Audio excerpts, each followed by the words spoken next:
야! 부사관이야, 장교야? 여자가 복도 한복판에서 길막하고 뭐 하는 거야? 혹시 저분이 뭘 혹시야? 그냥 길 잃은 아줌마지. 당장 나가라고 해. 여러분, 지금 이 대화를 듣고 계시죠? 혹시 또 뻔한 얘기네 하고 생각하셨나요? 이 오만한 대령이 내일 어떤 일을 당하게 될지, 과거부터 현재까지 어떤 끔찍한 일들을 저질러 왔을지, 그리고 단 하루 만에 모든 게 어떻게 무너져 내릴지, 충격적인 반전이 어떻게 될지 상상도 못 하실 거예요. 여러분은 지금 무엇을 하며 듣고 있나요? 산책을 하면서일까요? 아니면 출퇴근길, 지하철이나 버스 안에서 들으시는 건 아닌가요? 여러분의 일상이 궁금합니다. 댓글로 알려주시면 더 즐거운 시간이 될 거예요. 잠깐만요. 구독과 좋아요 한 번씩만 꼭 부탁드립니다. 바로 시작하겠습니다. 2월 둘째 주 화요일 오전 9시 30분. 사단본부 건물에는 여느 때와 다름없는 평온함이 흘렸다. 복도 곳곳에서 들려오는 발걸음 소리와 사무실에서 새어나오는 타자기 소리가 일상의 리듬을 만들어냈다. 하지만 이 평온함 속에는 아무도 모르는 긴장이 스며들고 있었다. 엘리베이터에서 내린 한 여성이 복도를 따라 천천히 걸어오고 있었다. 검은색 정장 차림의 단정한 단발머리, 그녀의 걸음걸이에는 묘한 위엄이 서려 있었다. 하지만 아무도 그녀에게 주목하지 않았다. 평상복 차림이었기 때문이다. 장윤정 중장, 내일 이 부대의 최고 지휘관이 될 여성이었다. 그녀의 마음속에는 복잡한 감정이 교차하고 있었다.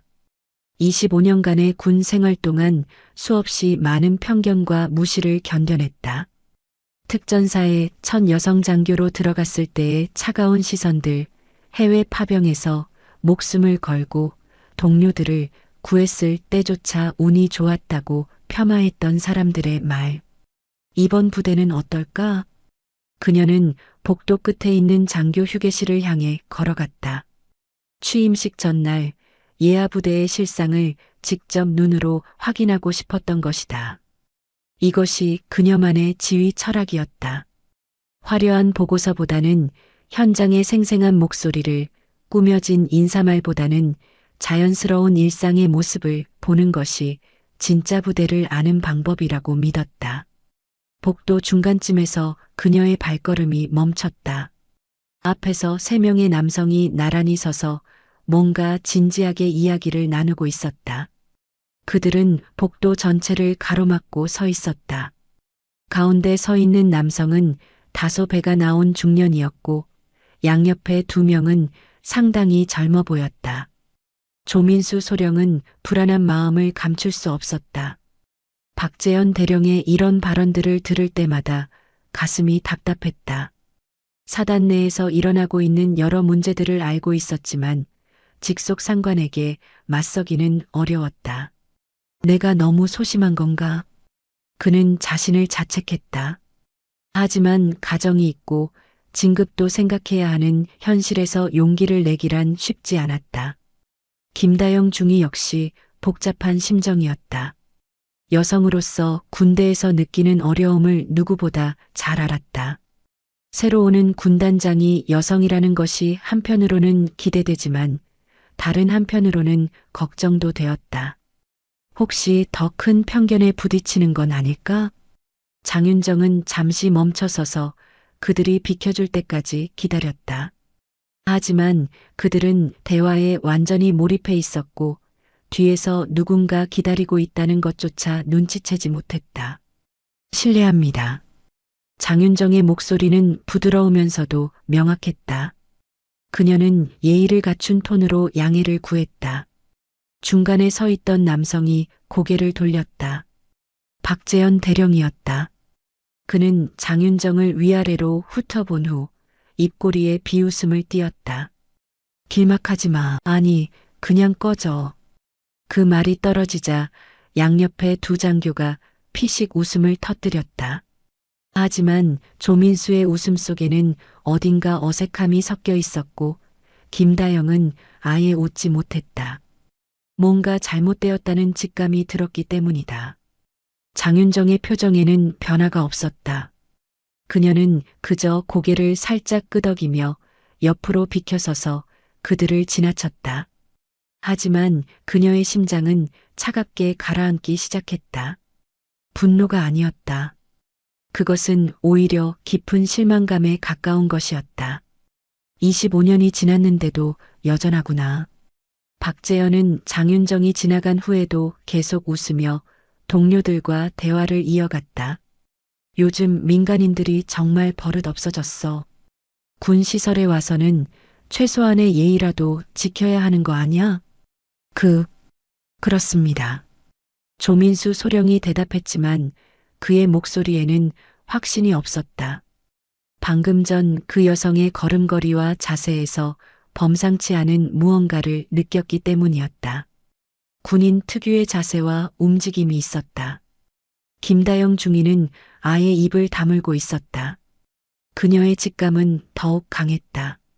방금 전 지나간 여성은 분명 보통 사람이 아니었다. 하지만 박재현은 전혀 눈치채지 못했다. 그는 오히려 더욱 큰 소리로 웃으며 휴게실 쪽으로 걸어갔다. 가서 커피나 한 잔 마시자.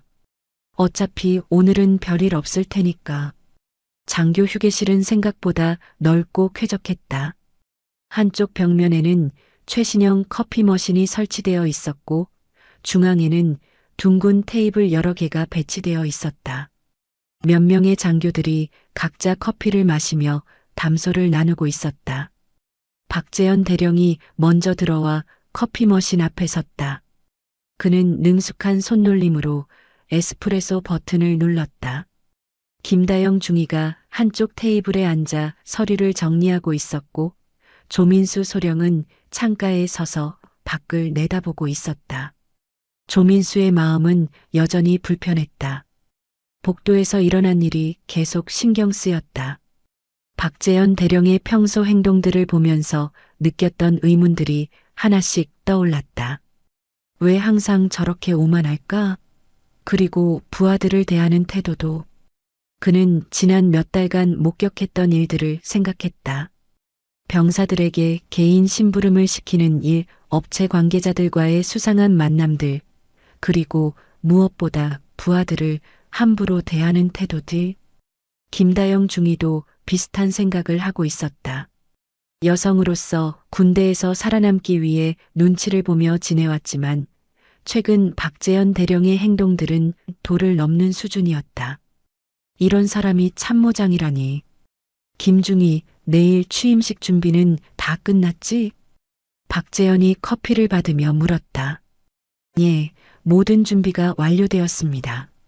다만, 김다영이 말을 머뭇거렸다. 다만 뭐? 새로 오시는 군단장님께서 상당히 엄격하시다는 소문이 있습니다. 특히 부대 규율이나 생활 태도에 대해서는. 엄격하다고? 박재현이 콧방귀를 뀌었다. 여자가 얼마나 엄격할 수 있겠어? 어차피 며칠 지나면 현실을 알게 될 거야. 바로 그때 휴게실 문이 조용히 열렸다. 장윤정이 들어왔다. 그녀는 실내를 한번 둘러본 후 커피 머신 쪽으로 향했다. 박재현은 여전히 그녀가 누구인지 알아채지 못한 채 동료들과 대화를 계속하고 있었다. 장윤정의 마음속에서는 복잡한 감정이 소용돌이쳤다. 분노와 실망, 그리고 안타까움이 뒤섞여 있었다. 하지만 그녀는 자신을 억누르며 차분함을 유지했다. 이것이 이 부대의 현실이구나. 장윤정이 커피 머신 앞에 서자 박재현이 그녀를 발견했다. 그는 한 번 더 그녀를 위아래로 훑어보더니 이번에는 더욱 거만한 표정을 지었다. 여기는 장교 전용 휴게실입니다. 민간인이나 하급 장교는 나가세요. 휴게실 안이 갑자기 조용해졌다. 다른 장교들의 시선이 모두 이쪽으로 집중되었다. 김다영 중위가 불안한 표정으로 두 사람을 번갈아 바라봤고 조민수 소령은 창가에서 돌아서서 상황을 지켜보고 있었다. 조민수의 가슴이 두근거리기 시작했다. 그 여성의 차분한 반응과 흔들리지 않는 자세에서 확신이 들었다. 이 사람은 분명 보통 사람이 아니다. 김다영 역시 같은 생각이었다. 여성으로서의 직감이 그녀에게 속삭이고 있었다. 이분은 우리와 같은 군인이야. 그것도 상당히 높은 계급에. 장윤정은 잠시 멈춰섰다. 그녀의 눈동자에 차가운 빛이 스쳤지만 곧 부드러운 미소로 바뀌었다. 그렇습니까? 알겠습니다. 그녀는 정중하게 고개를 끄덕이며 휴게실을 나갔다. 그 순간 휴게실 안의 공기가 미묘하게 변했다. 몇몇 장교들 사이에서 작은 수군거림이 일었다. 방금 그분 좀 이상하지 않았어? 맞아. 뭔가 범상치 않은 느낌이었는데. 하지만 박재현은 전혀 신경 쓰지 않았다. 그는 오히려 더욱 의기양양해졌다.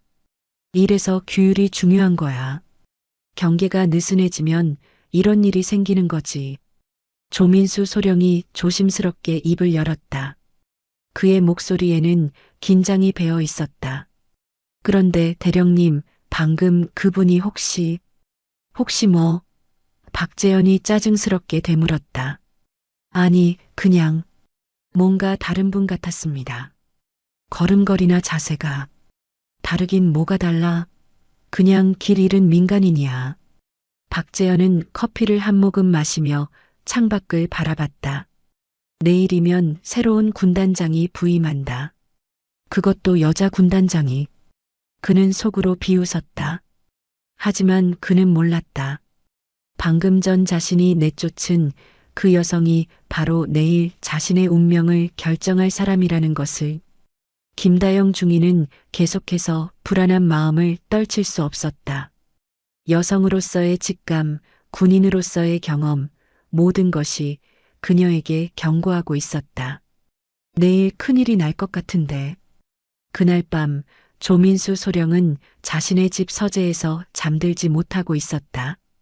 오늘 하루 종일 신경 쓰였던 일들이 머릿속을 맴돌았다. 책상 위에는 사단 관련 서류들이 쌓여 있었다.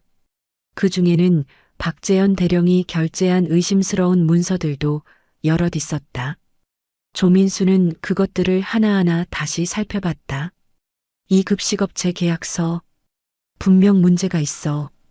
입찰 과정도 불투명했고 계약 금액도 상식적으로 이해가 안 되는 수준이었다. 그리고 정비고 장비 현황표도 마찬가지였다. 장부상의 숫자와 실제 보유 장비의 수가 맞지 않았다. 조민수는 이런 문제들을 몇 달 전부터 알고 있었다. 하지만 직속 상관인 박재현 대령에게 문제를 제기하기는 어려웠다. 그럴 때마다 핑계를 대며 넘어갔다. 가족도 있고 진급도 생각해야 하는데. 하지만 오늘 복도에서 그리고 휴게실에서 일어난 일을 보면서 더 이상 방관할 수 없다는 생각이 들었다.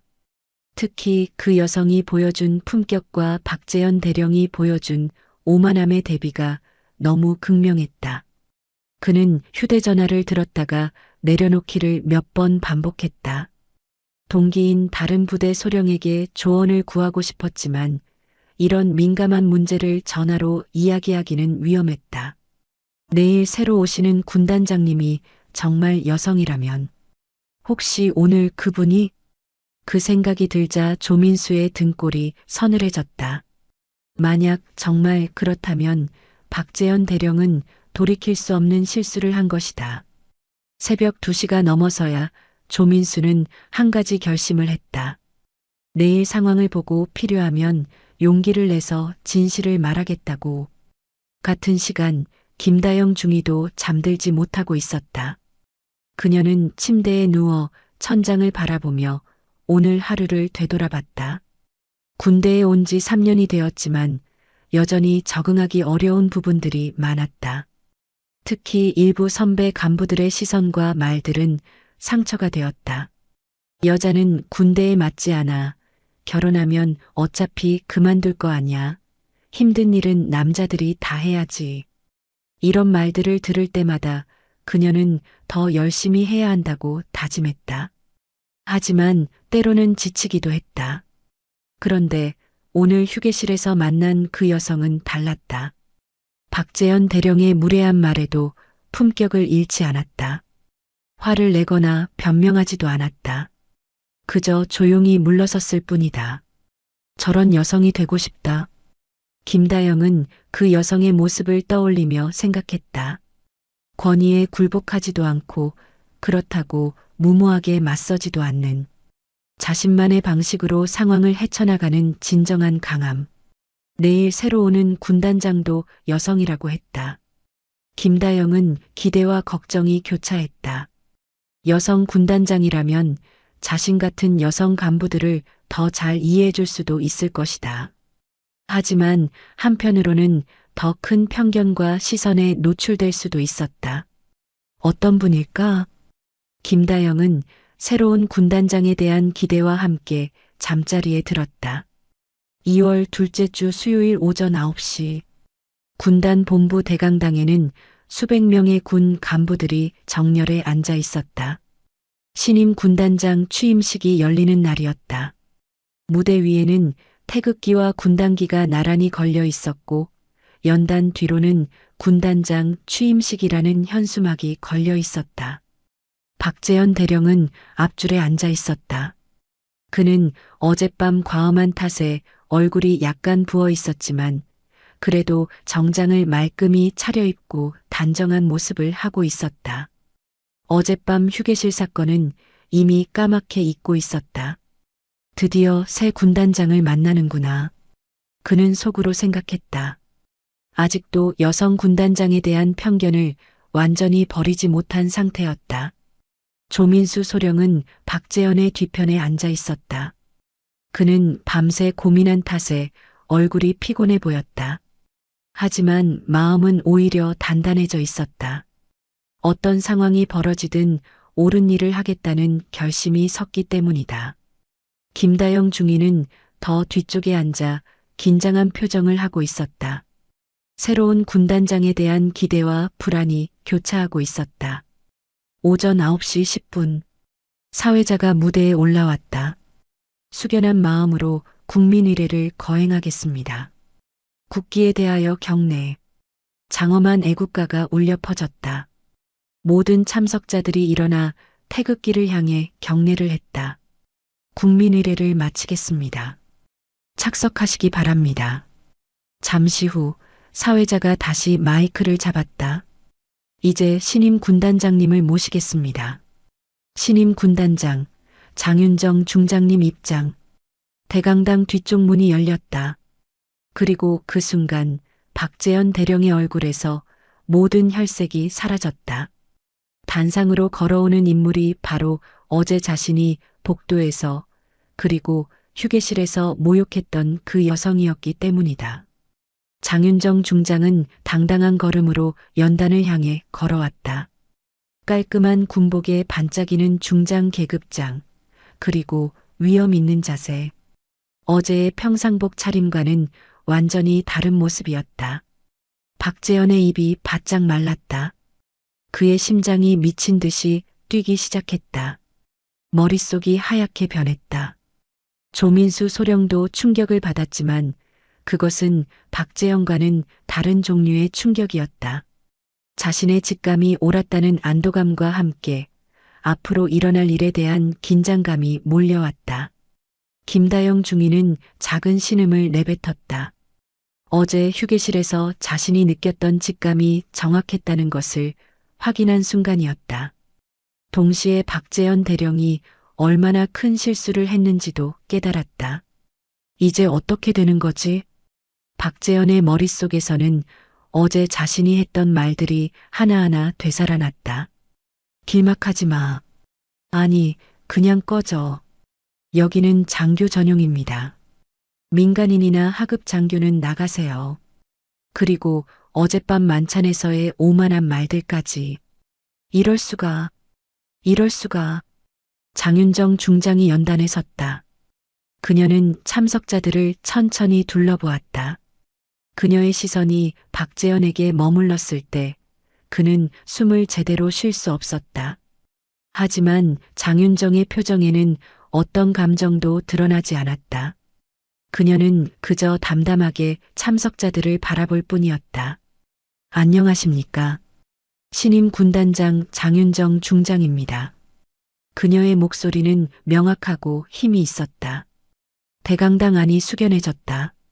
저는 오늘부터 여러분과 함께 이 부대를 이끌어 나가게 되었습니다. 제가 추구하는 지휘 철학은 간단합니다. 현장에서 답을 찾는 것입니다. 박재현은 그 말을 들으며 등골이 서늘해졌다. 현장에서 답을 찾는다는 말이 어떤 의미인지 어렴풋이 짐작이 되었기 때문이다. 부대의 진짜 모습은 화려한 보고서에 있지 않습니다. 꾸며진 인사말에도 있지 않습니다. 그것은 현장에서, 일상에서, 우리가 보이는 진짜 모습에서 드러납니다. 장윤정의 말이 계속되었다. 조민수와 김다영은 긴장한 표정으로 들었다. 어제 저는 이 군단 예하 부대를 둘러볼 기회가 있었습니다.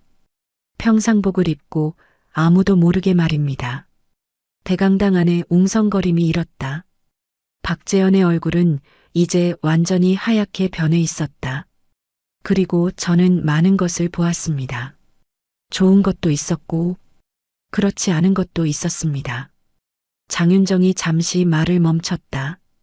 그녀의 시선이 다시 한번 박재현을 향했다. 부대의 문제는 현장에서 보입니다.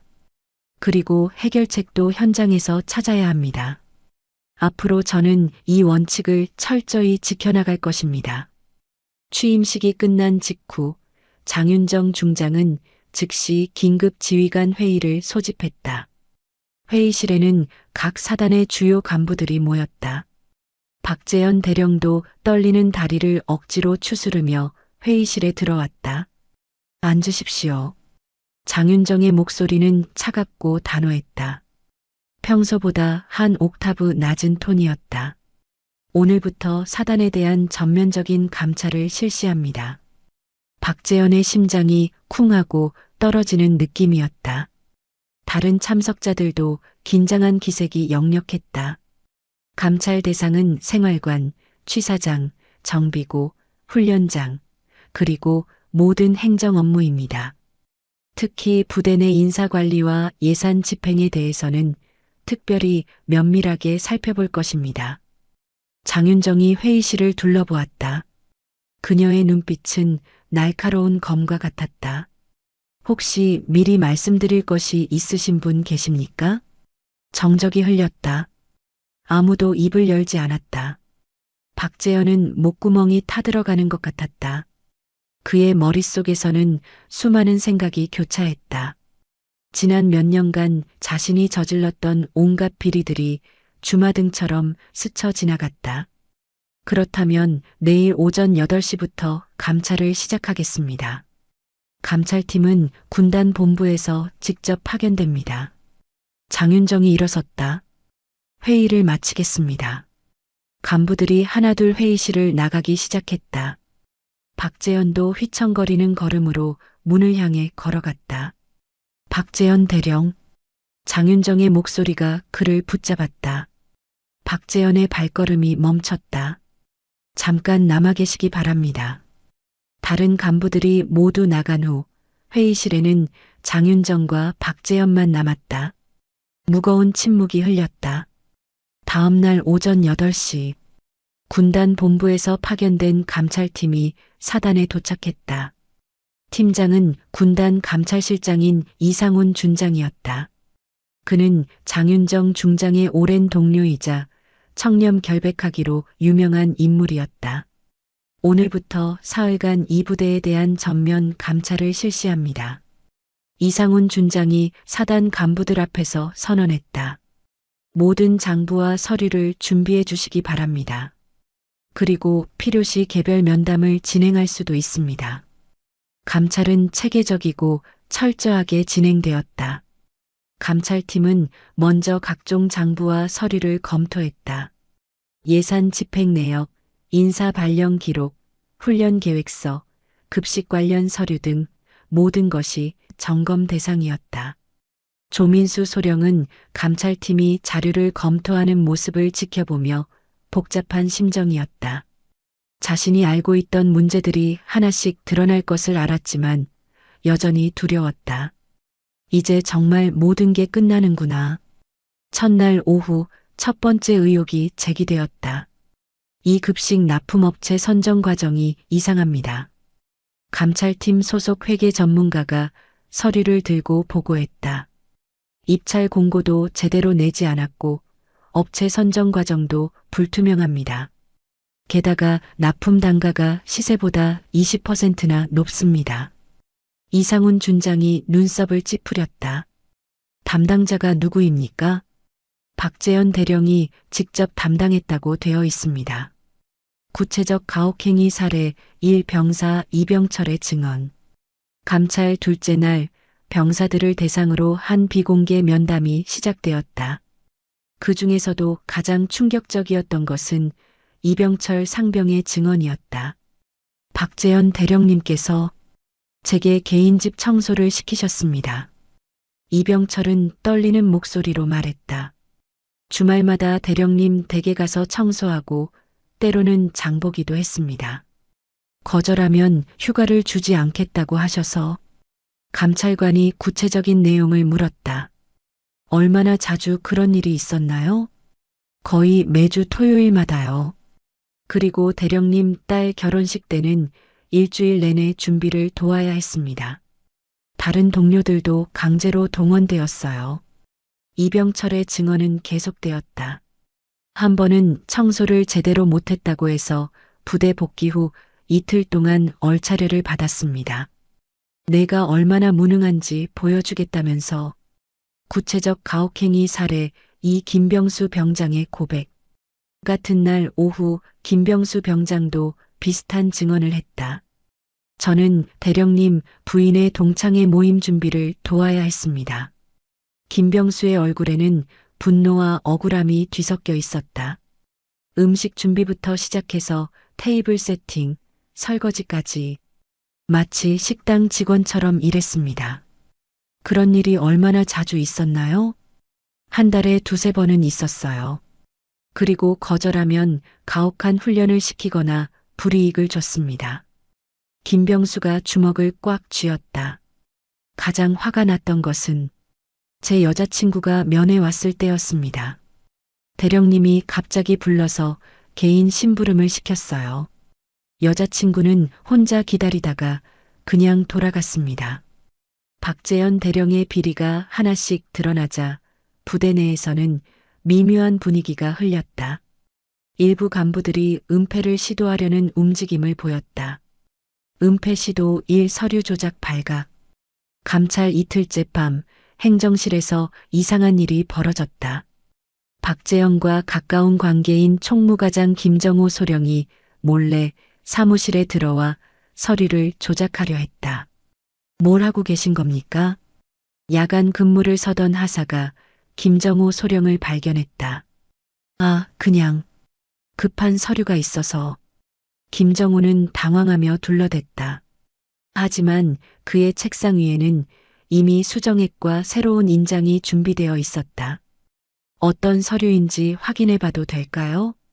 하사가 용기를 내어 물었다. 평소 같았으면 상관에게 이런 식으로 묻지 못했겠지만 최근 일련의 사건들로 인해 부대 분위기가 바뀌어 있었다. 김정호는 결국 서류를 숨기려 했지만 이미 늦었다. 다음 날 아침 이 사건이 감찰팀에 보고되었고 조사 결과 급식업체 관련 계약서를 조작하려 했던 것이 밝혀졌다. 은폐 시도 이 증언 압박 사건. 셋째 날 오전 또 다른 은폐 시도가 발각되었다. 중대장인 정민석 대위가 부하 병사들에게 압박을 가한 것이다. 야, 감찰팀한테 뭘 말했냐? 정민석 대위가 이병철 상병을 불러 다그쳤다. 솔직히 말하면 너희들한테도 불이익이 갈 수 있어. 괜히 큰일 만들지 말고 조용히 넘어가자. 하지만 이병철은 이미 각오를 단단히 한 상태였다. 죄송하지만 대위님, 저는 사실대로 말할 생각입니다. 뭐, 내가 지금 나한테 대드는 거야? 정민석 대위가 화를 냈다. 하지만 이병철은 물러서지 않았다. 대드는 게 아니라 옳은 일을 하는 겁니다. 이 대화를 우연히 들은 다른 병사가 감찰팀에 신고했고 정민석 대위도 조사 대상에 포함되었다.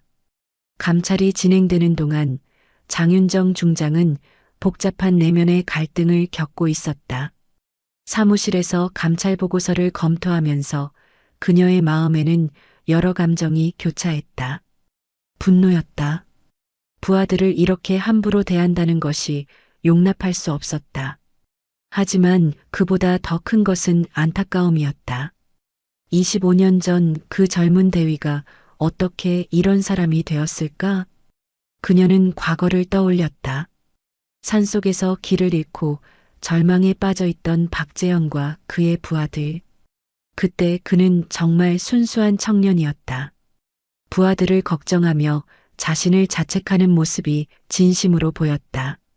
구조된 후 그가 했던 말도 기억났다. 평생 잊지 않겠습니다. 꼭 훌륭한 군인이 되겠습니다.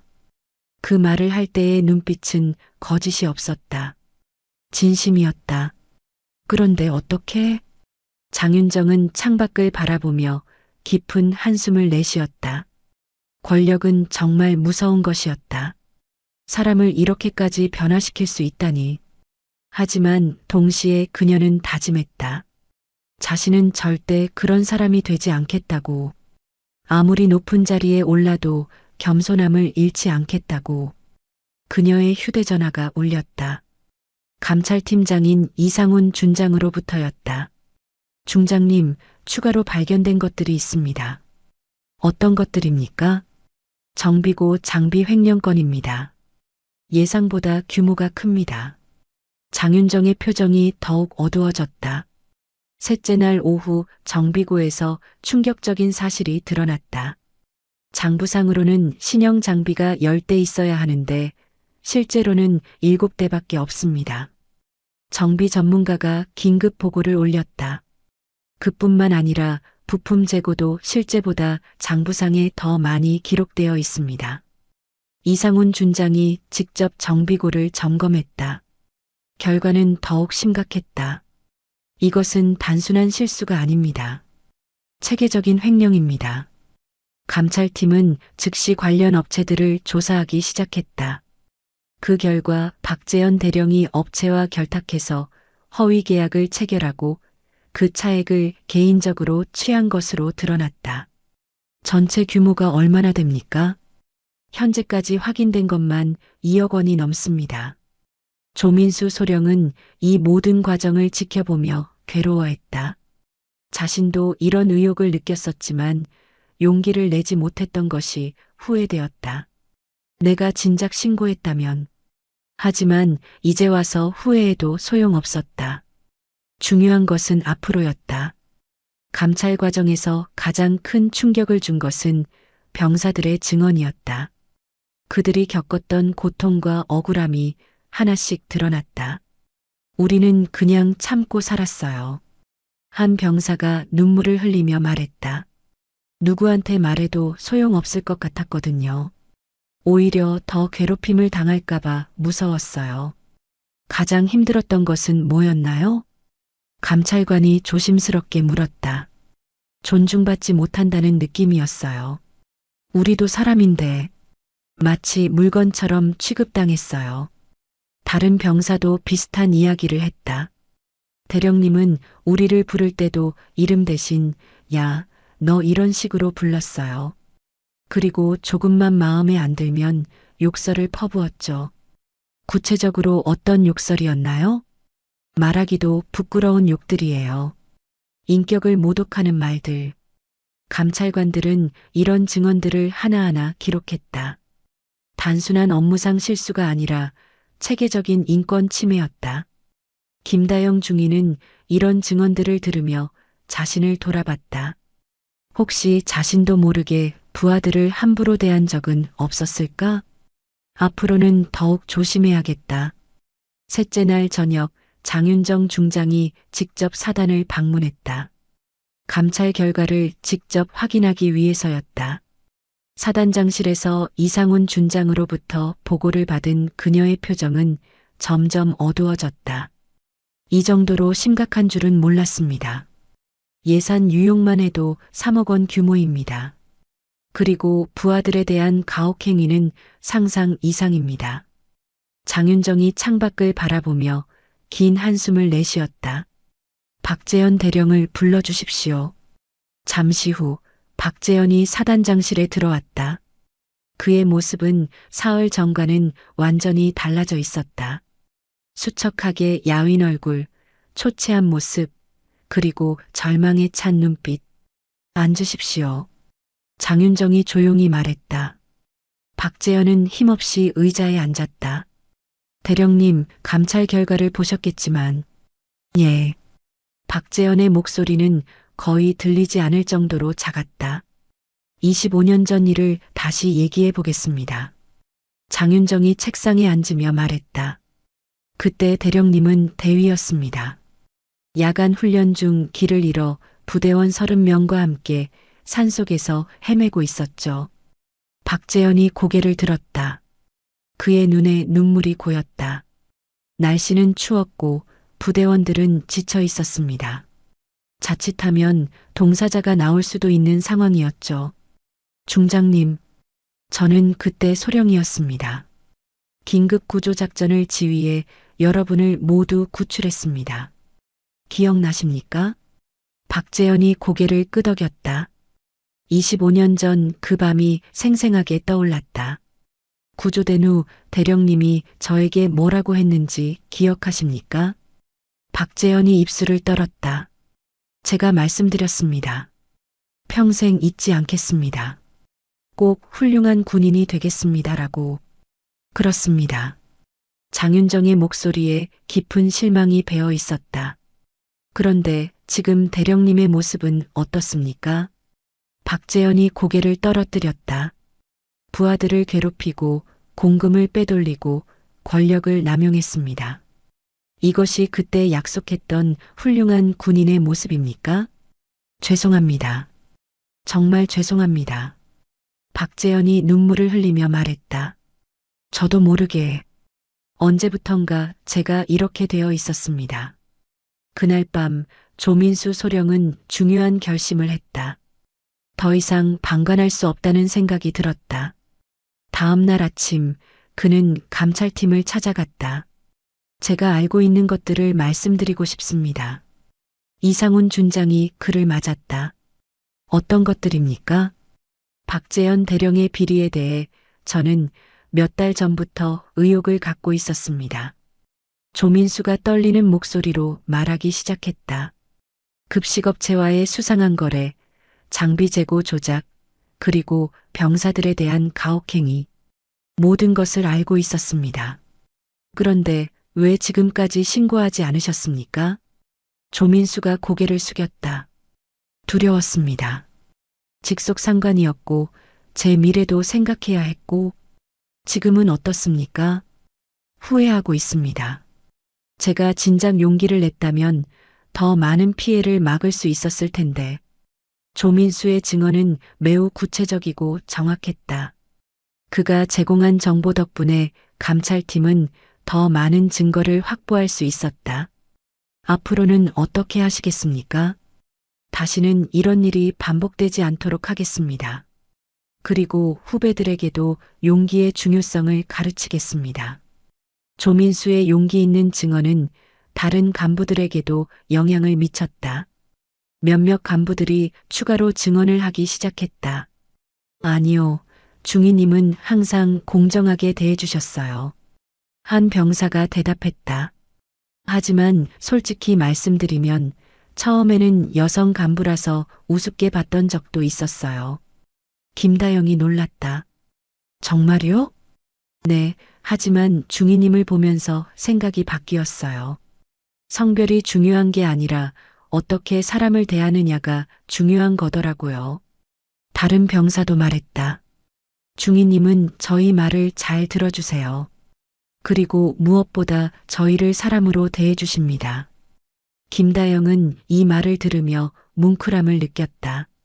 자신도 모르게 올바른 리더십을 발휘하고 있었던 것이다. 앞으로도 계속 그렇게 하겠습니다. 그리고 여러분도 서로를 존중하는 마음을 가져주세요. 이날 이후 김다영은 더욱 당당해졌다. 장윤정 중장처럼 성별을 뛰어넘어 진정한 리더가 되고 싶다는 꿈을 갖게 되었다. 감찰이 끝난 후 장윤정 중장은 긴급 기자회견을 열었다. 지난 사흘간 실시된 감찰 결과 심각한 비리와 부조리가 발견되었습니다. 장윤정의 목소리는 단호했다. 박재현 대령을 비롯한 관련자들의 예산 유용 규모는 총 3억 원에 달하며 부하에 대한 가혹행위는 수십 건에 이릅니다. 기자들이 일제히 카메라 셔터를 눌렀다. 이는 군의 기강을 뿌리째 흔드는 중대한 사안입니다. 우리는 이에 대해 엄중하게 대처할 것입니다. 장윤정이 잠시 말을 멈췄다. 박재현 대령은 오늘 아침 사표를 제출했습니다. 하지만 이것으로 끝나지 않습니다. 그는 군 검찰에 이첩되어 법적 책임을 지게 될 것입니다. 기자회견이 끝난 후 장윤정은 군단장실로 돌아갔다. 창밖으로 보이는 풍경은 평온했지만 그녀의 마음은 복잡했다. 박재현을 처벌하는 것이 기쁘지는 않았다. 오히려 안타까웠다. 25년 전 그 젊은 대위가 어떻게 이런 사람이 되었을까? 박재현 대령이 보직에서 해임된 후 사단에는 놀라운 변화가 일어나기 시작했다. 새로 부임한 참모장은 김철수 대령이었다. 그는 청렴하고 성실하기로 유명한 인물이었다. 가장 먼저 해야 할 일이 무엇이라고 생각하십니까? 장윤정이 김철수 대령에게 물었다. 부대 내 소통 문화를 바꾸는 것입니다. 일방적인 명령과 복종이 아니라 상호 존중을 기반으로 한 문화 말입니다. 구체적으로 어떻게 하시겠습니까? 우선 간부와 병사 간의 정기적인 대화 시간을 만들겠습니다. 그리고 익명 건의함을 설치해서 자유롭게 의견을 낼 수 있도록 하겠습니다. 장윤정이 만족스러운 표정을 지었다. 첫 주는 어색했다. 간부들도 병사들도 새로운 방식에 적응하기 어려워했다. 하지만 점차 변화가 나타나기 시작했다. 조민수 소령은 이제 대령으로 진급해 있었다. 그는 박재현 사건을 계기로 완전히 달라진 사람이 되어 있었다. 여러분, 오늘 훈련에서 개선할 점이 있으면 말해보세요. 그가 부하들에게 물었다. 처음에는 아무도 대답하지 않았다. 하지만 며칠 후부터는 조심스럽게 의견을 내는 병사들이 나타났다. 장비 점검 시간을 조금 더 주시면 좋겠습니다. 왜 그렇게 생각하나? 더 꼼꼼하게 점검할 수 있을 것 같습니다. 좋은 의견이네. 적용해보자. 이런 작은 변화들이 쌓이면서 부대 분위기가 달라지기 시작했다. 김다영도 이제 소령으로 진급했다. 그녀는 후배 여성 간부들의 롤모델이 되어 있었다. 중요한 것은 실력입니다. 그녀가 후배들에게 조언했다. 성별을 핑계로 삼지도 말고 성별 때문에 위축되지도 마세요. 우리는 군인입니다. 사단의 변화는 다른 부대에도 영향을 미쳤다. 장윤정 중장의 현장 중심 리더십이 화제가 되면서 다른 지휘관들도 유사한 방식을 도입하기 시작했다. 한 달 후 장윤정은 전국 지휘관 회의에서 발표를 했다. 리더십의 핵심은 현장에 있습니다. 그녀가 연단에서 말했다. 사무실에 앉아서 보고서만 보는 지휘관은 진짜 부대를 알 수 없습니다. 현장에 나가야 합니다. 참석한 지휘관들이 진지하게 듣고 있었다. 그리고 무엇보다 중요한 것은 겸손함입니다. 계급이 높다고 해서 사람을 함부로 대해서는 안 됩니다. 한 준장이 질문했다. 중장님, 혹시 개인적인 감정이 작용하지는 않았습니까? 장윤정이 잠시 생각한 후 대답했다. 물론 개인적으로 실망스러웠습니다. 25년 전 제가 구했던 그 대위가 이런 사람이 되었다는 것이 말입니다. 그렇다면, 하지만 그것과 별개로 잘못은 반드시 바로잡아야 합니다. 개인적인 인연이 있다고 해서 부정을 묵과할 수는 없습니다. 회의실이 조용해졌다. 모든 참석자들이 깊이 생각에 잠겼다. 3개월 후 장윤정에게 예상치 못한 편지가 도착했다. 발신인은 박재현이었다. 편지는 교도소 편지지에 정성스럽게 쓰여 있었다. 장윤정 중장님께 이런 편지를 쓸 자격이 있는지 의문스럽지만 꼭 전해드리고 싶은 말이 있어서 용기를 냅니다. 25년 전 중장님께서 저를 구해주셨을 때의 감사함을 저는 완전히 잊고 살았습니다. 권력에 취해 오만해졌고 부하들을 괴롭혔습니다. 여기서 많은 것을 배우고 있습니다. 진정한 반성이 무엇인지, 겸손함이 무엇인지를 말입니다. 출소하면 새로운 삶을 살고 싶습니다. 제가 저질렀던 잘못을 조금이나마 갚을 수 있는 일을 찾고 싶습니다. 중장님께서 보여주신 진정한 리더십을 평생 잊지 않겠습니다. 박재현 올림. 편지를 다 읽은 장윤정의 눈가에 눈물이 고였다. 분노나 복수심이 아니었다. 그것은 한 사람이 진정으로 변화하고 있다는 것에 대한 안도감이었다. 박재현 사건이 일어난 지 1년이 흘렀다. 군단은 완전히 다른 조직이 되어 있었다. 장윤정 중장은 여전히 정기적으로 예하 부대를 불시 방문했다. 하지만 이제는 문제를 찾기 위해서가 아니라 부하들을 격려하고 소통하기 위해서였다. 어느 가을날 그녀는 다시 사단을 방문했다. 복도를 걸으면서 1년 전을 떠올렸다. 길막하지 마. 아니, 그냥 꺼져. 그때 들었던 그 말이 이제는 웃음으로 기억되었다. 그 모욕적인 말이 결국 이 모든 변화의 시작점이 되었으니까. 휴게실에 들어가니 벽에 새로운 문구가 붙어 있었다. 서로를 존중하며 함께 성장하는 부대. 소통과 신뢰로 하나 되는 우리. 예전의 권위적인 구호들은 모두 사라져 있었다. 중장님, 어서 오세요. 김다영 소령이 반갑게 인사했다. 부대가 많이 달라졌네요. 네, 정말 많이 변했습니다. 간부들과 병사들이 자연스럽게 소통하고 서로를 존중해요. 조민수 대령도 들어왔다. 중장님, 박재현 전 대령님 소식 들으셨나요? 어떤 소식이요? 출소하셔서 청소년 보호시설에서 일하고 계신다고 합니다. 장윤정이 놀랐다. 청소년 보호시설에서요? 네, 문제 청소년들을 상담하고 교육하는 일을 하신다고 들었습니다. 그날 저녁 장윤정에게 전화가 왔다. 박재현이었다. 중장님 안녕하십니까? 목소리가 완전히 달라져 있었다. 겸손하고 진심이 담긴 목소리였다.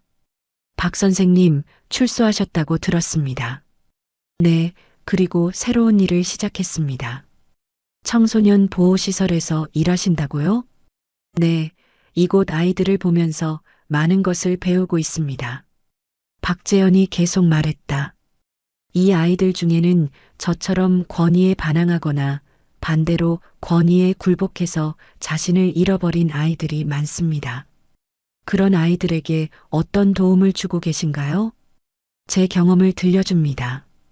권력에 취해서 얼마나 추악해질 수 있는지, 그리고 그 결과가 얼마나 참혹한지를 말입니다. 장윤정의 마음이 따뜻해졌다. 중장님께 감사드리고 싶어서 전화드렸습니다. 감사라니요? 저를 올바른 길로 이끌어 주셔서 말입니다. 과정은 고통스러웠지만 그 덕분에 진짜 저 자신을 찾을 수 있었습니다. 박 선생님, 중요한 것은 과거가 아니라 지금입니다. 지금 좋은 일을 하고 계시다면 그것으로 충분합니다. 장윤정 중장의 리더십은 국방부에서도 주목받았다. 2년 후 그녀는 올해의 지휘관상을 받았다. 시상식에서 국방부 장관이 말했다. 장윤정 중장은 현장 중심의 리더십으로 부대를 혁신했습니다. 특히 부대 내 부조리를 척결하고 상호 존중하는 조직 문화를 만든 것은 정군의 모범이 되고 있습니다. 장윤정이 상을 받으며 말했다. 이 상은 제가 혼자 받을 수 있는 것이 아닙니다. 군단 모든 장병들의 노력의 결과입니다. 관중석에서 조민수, 김다영을 비롯한 부하들이 박수를 쳤다.